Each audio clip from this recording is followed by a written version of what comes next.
Yes, and welcome to Love Them Knives channel. LTK here. Going a little old school with Kizer. I picked this one up. I wrote Tigon on the box because this is it. Ki4450Ti2. Yeah, it is. And that's the box it came in, that it comes in. There's the knife. Titanium frame lock flipper. Old school Kizer stonewash S35VN blade. No bearings on the pivot. Those are just those bronze washers with thrust bearings, whatever you want to call them. And of course, no hardened steel insert in the lock bar. Although, this is designed in the USA by Tomcat Knives. And I really like this design. Now, hold on. What else we got here for information? We've got the model number here. Okay?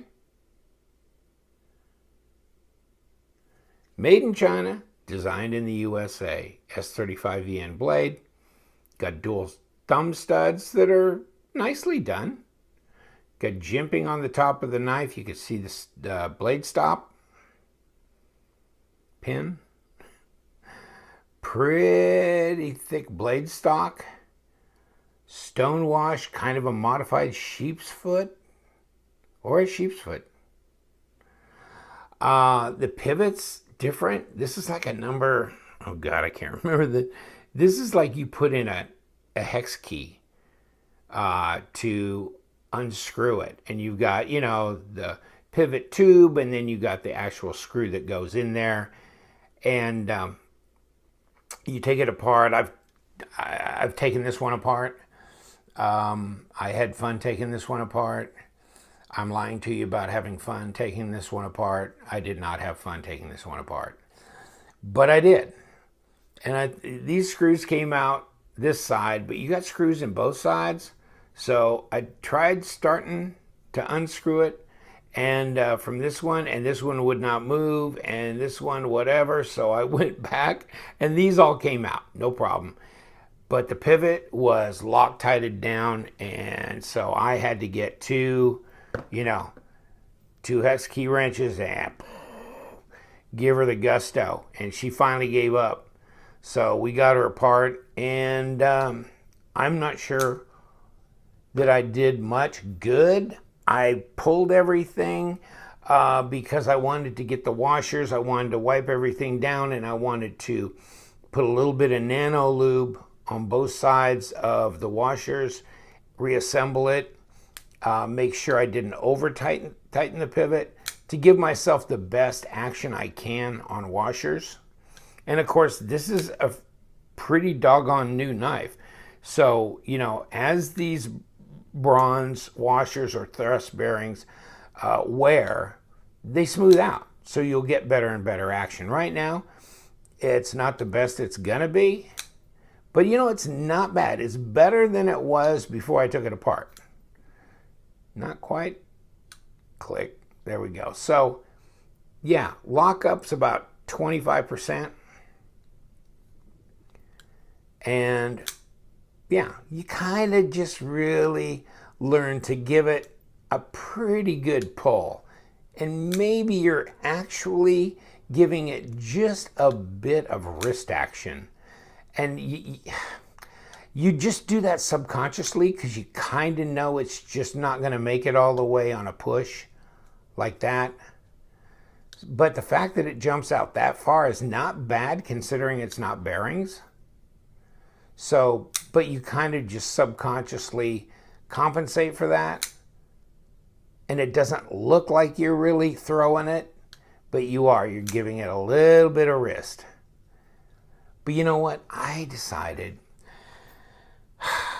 that it was worth it because this was a reduced price. And I like the wild ano look. I know it's kind of crazy. A lot of machining in here, you know, on this titanium. And then the blues, the purples, the greens, whatever, and however they did that, if they electrified a brush with the with the solution, with the electrolyte, and touch it and change, voltages while they do that? I don't know. But however they did that, it's a kind of a cool effect. It breaks it up. It's different than just a straight titanium, gray scale. So I kind of like it. It's a little bit pimp daddy, maybe a little bit out there for some of you guys. Not for me. Although you get a stonewash blade so you don't print it up. I like that. I'm not, satin blades are okay. I'm not big on coated blades because coatings come off. But yeah, this is really a good working surface, but it's not bad. It's still attractive, so it's not just all work. Yeah. The pivot's a little unusual, but I can live with that. At least you can use standard tools to disassemble the knife. It's centered. Yeah. And the action's pretty doggone good considering it's fairly new and it's not bearings. Feels good in the hand. It's got this, it's a pretty wild, big cutaway here. So, it depends on the size of your hands. And you're not really getting pushed right up against this guard here. You're kind of forced to lay back a little bit away this way. But that's okay. That's okay. No forward position here available.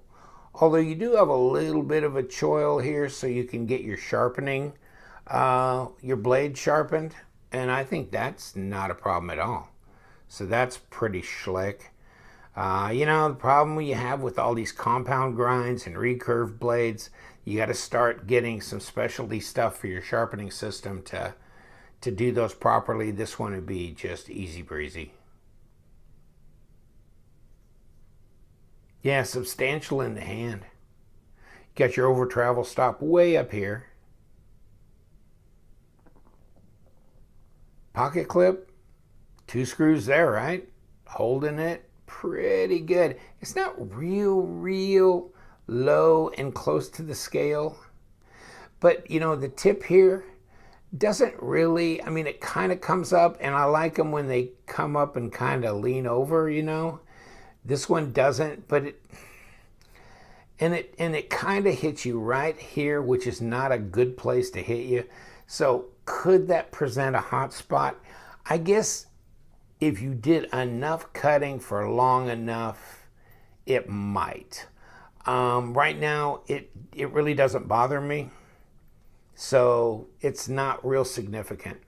I've seen them that stick up a lot higher, and then they do become an issue. This one, not so much, no. At least you can go left-handed with your pocket clip. So, either way there, and lanyard hole. Good looking knife, it's not a small, tiny knife. It's a decent sized knife. It's 3.7 inches, 3.65, something like that. Blade. So it's, 94, 95 millimeter. And 8, not quite 8, 8.5. Let's call it 8.5. 21.5 centimeters. 8.5 inch blade. So 8.5 inch blade is what? Well, it's bigger than the Mannix. A ½ inch bigger than the Mannix. So it's a bigger knife. And it looks bigger.